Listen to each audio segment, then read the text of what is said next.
Magic, press watch.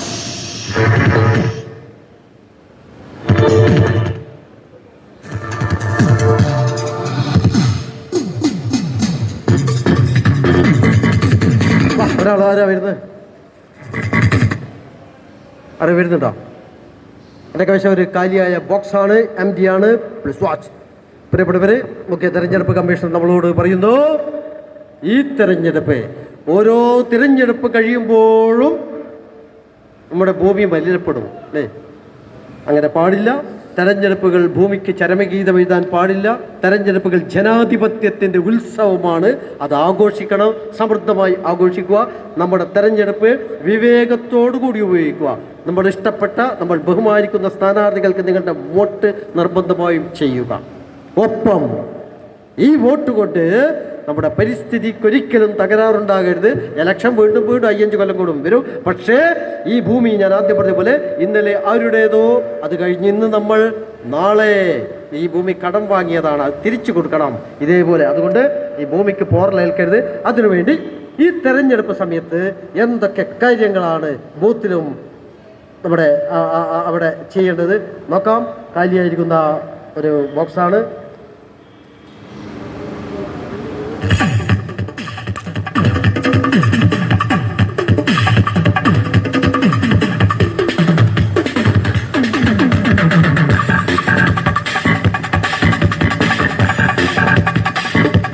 Yes, very good.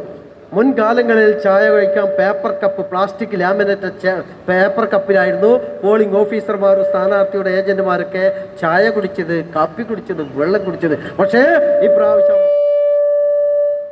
തെരഞ്ഞെടുപ്പ് commissioner പ്രത്യേകം പറഞ്ഞിട്ടുണ്ട്, യാതൊരു കാരണവശാലും പേപ്പർ കപ്പ് അതിനുള്ളിലേക്ക് പ്രവേശിപ്പിക്കരുത്. മറിച്ച് സ്റ്റീൽ ഗ്ലാസുകൾ, സ്റ്റീൽ കപ്പുകൾ, സെറാമിക് കപ്പുകൾ ഒക്കെ മാത്രമേ അതിലോട്ടേക്ക് കൊണ്ടുവരാൻ പാടുള്ളൂ.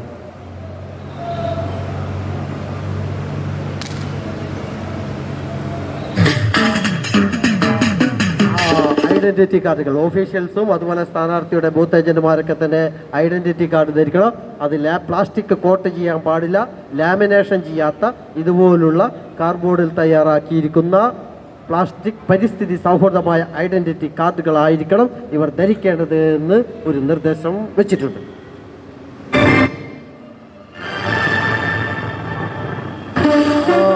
ഇപ്രാവശ്യത്തെ താരമെന്ന് പറയുന്നത് പ്ലാസ്റ്റിക്. മുൻകാലങ്ങളിലൊക്കെ ഓരോ തിരഞ്ഞെടുപ്പ് ബൂത്തിലോ 10-20 കേസ് പ്ലാസ്റ്റിക് ബോട്ടിലുകളായിരുന്നു കൊണ്ടുവന്നിറക്കിയിരുന്നത്. പ്രാവശ്യം നിർബന്ധമായി പറയുന്നു, പ്ലാസ്റ്റിക് ബോട്ടിലിൻ്റെ അതിൻ്റെ ഉള്ളിലേക്ക് യാതൊരു കാരണവശാലും അടുപ്പിക്കില്ല. മറിച്ച് എല്ലാ ഉദ്യോഗസ്ഥരും, സ്ഥാനാർത്ഥിയുടെ ആളുകളും, ബൂത്ത് ഏജന്റുമാർ, രാഷ്ട്രീയ പാർട്ടിയുടെ പ്രതിനിധികളൊക്കെ, ഇതുമായി ബന്ധപ്പെട്ട ആളുകളൊക്കെ തന്നെ സ്റ്റീൽ ബോട്ടിലിൽ വേണം വെള്ളമോ കാപ്പിയോ ചായയോ ഒക്കെ കൊണ്ടുവരാൻ. ഒരു കാരണവശാലും പ്ലാസ്റ്റിക് ബോട്ടിലിനെ അങ്ങോട്ടേക്ക് അടുപ്പിക്കാൻ പാടില്ല എന്ന നിർദ്ദേശമുണ്ട്. അതുകൊണ്ട് പ്രിയപ്പെട്ട ആളുകൾ, രാഷ്ട്രീയ പാർട്ടിയുടെ ആളുകളും ഒഫീഷ്യൽസ് എല്ലാം തന്നെ ഇത്തരത്തിലുള്ള സ്റ്റീൽ ബോട്ടിൽ, ഇതാരും കുടിച്ചിട്ട് വലിച്ചെറിയുന്നുണ്ടെങ്കിൽ നമുക്ക് വീട്ടിൽ കൊണ്ടുപോകും. ആരും വലിച്ചെറിയല്ലെന്ന് തോന്നുന്നു അല്ലേ?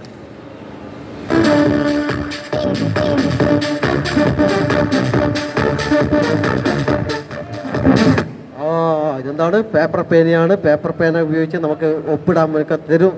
അതിൽ നമ്മൾ പേപ്പർ പേന ഉപയോഗിച്ചുകൊണ്ട് ഒപ്പിടുക. പ്ലാസ്റ്റിക്കിൻ്റെ പരമാവധി അങ്ങോട്ടേക്ക് അടുപ്പിക്കരുത്. അടുത്തായി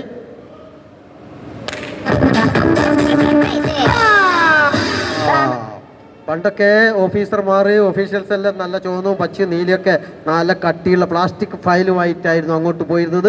ഇപ്രാവശ്യം പറയുന്നു, ചണം കൊണ്ടോ തുണി കൊണ്ടോ പേപ്പർ കൊണ്ടോ ഉണ്ടാക്കിയ ഫയലുകൾ മാത്രം ഉപയോഗിക്കുക. പ്ലാസ്റ്റിക് ഫയലുകളൊക്കെ അങ്ങോട്ട് എടുക്കരുത്. അതൊക്കെ വീട്ടിൽ വെച്ചുകൊള്ളുക. ബൂത്തിൻ്റെയും പരിസരത്തെയും പ്രദേശത്തേക്ക് ഇത്തരം സാധനങ്ങളൊന്നും അടുപ്പിക്കരുത്. ഇനി ബൂത്ത് അലങ്കരിക്കേണ്ടത് എങ്ങനെ?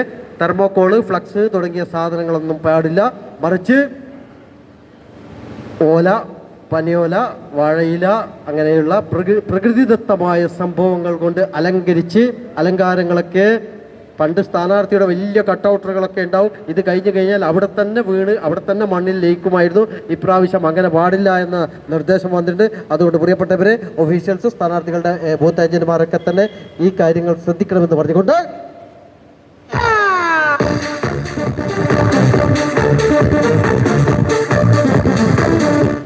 ഹരിത തെരഞ്ഞെടുപ്പിന് ഐക്യദാർഢ്യം പ്രഖ്യാപിക്കാമെന്ന് പറഞ്ഞുകൊണ്ടുള്ള my favourite Chinese linking ring. പ്രിയപ്പെട്ടവരെ, ഈ ഭൂമി ഇനിയും വേണം. ഒരു തെരഞ്ഞെടുപ്പോടുകൂടി അവസാനിക്കാൻ പാടില്ല. അതുകൊണ്ട് പരമാവധി പ്ലാസ്റ്റിക് ഫ്രീ ഇലക്ഷൻ ആയിരിക്കണം. അതിനുവേണ്ടി നമുക്ക് എല്ലാവർക്കും ഒത്തൊരുമിക്കാം, ഐക്യത്തോടെ മുന്നോട്ട് പോകാം. ഈ പരിസ്ഥിതിക്കായി, ഈ ഭൂമിക്കായി, നമുക്കായി ഐക്യദാർഢ്യം പ്രഖ്യാപിക്കാമെന്ന് പറഞ്ഞുള്ള my favourite Chinese linking ring. അതിനുമായി എനിക്ക് നന്ദി രേഖപ്പെടുത്താനുണ്ട്. പ്രസിദ്ധമായ കുന്നംകുളം ബസ് സ്റ്റാൻഡിൽ വെച്ച് ഈ പ്രോഗ്രാം കാണാൻ എത്തിച്ചേർന്ന മുഴുവൻ ബഹുജനങ്ങൾക്കും ഞങ്ങളുടെ ആദരവ്, നന്ദി, നമസ്കാരം.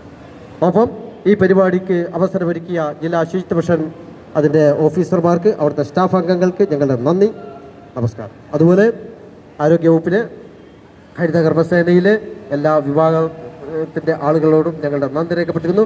ഒപ്പം എൻ്റെ മാജിക്കിൽ സഹായിച്ചിരിക്കുന്ന മിസ്റ്റർ ശെൽവരാജ്, വാദ്യമേളം തുടങ്ങിയ ശെൽവരാജും, അതുപോലെ തന്നെ ഷൈജു പൗർണമി എന്ന നാടകകാരനൊക്കെ ഇവിടെയുണ്ട്. അവർക്കൊക്കെ നന്ദി രേഖപ്പെടുത്തിക്കൊണ്ട് മൈ ഫേവറേറ്റ്